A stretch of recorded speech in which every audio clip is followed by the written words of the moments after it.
Hi, I'm Jeremy Cowan, editorial director of IoT Now, and welcome to our latest Quickfire video. Today, we're talking to Steve Doyle, who is Principal Technical Architect for IoT at the Mobile Network Operators Association, GSMA. Steve, welcome. Thank you, Jeremy, and it's a pleasure to be here. Good to have you. Steve, PwC recently estimated a total IoT revenue opportunity of $386 billion across all vertical segments. That's an astonishing amount of money. In GSMA's view, which segments are currently of most interest to operators? Yes, thank you. The IoT looks like it has many vertical sectors that are of interest. Some of the key ones that we're seeing are energy and utilities, manufacturing, which can go as far as mining as well, and some of the transportation, so smart cars, smart cities, and transportation in that kind of area. But we're also seeing some innovative areas like in drones. So really, there is so much potential in the IoT. And looking forward to 2025, we think that many of those sectors will be very substantial in their own right alone. And what differentiates operator-delivered IoT big data solutions from those of other industry providers?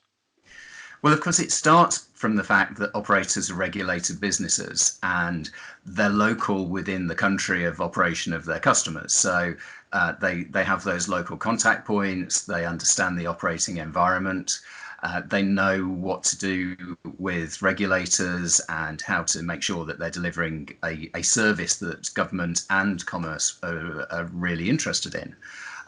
Of course, the operators have got unique assets, and the fact that they have these platforms with massive capability for device management means that operators can deliver scale. So, yeah, it's certainly the case that other people can deliver IoT solutions, but operators got scale.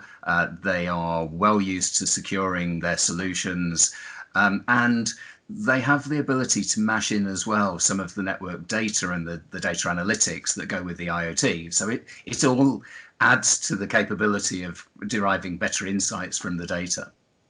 So they've got scale, they've got access to data. Can you give examples of some of the other benefits obtained from the application of IoT big data?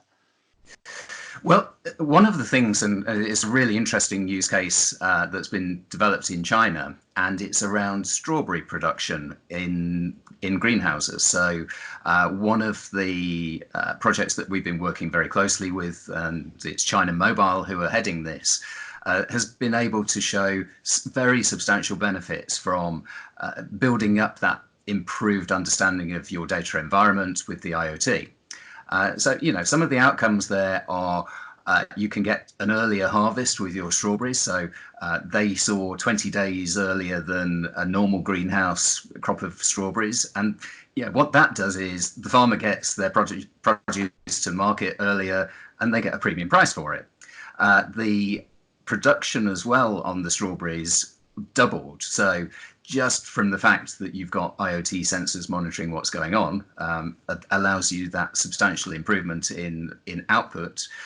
So those IoT controlled greenhouses were delivering 75,000 kilograms per unit of area, which was more than double what it was before.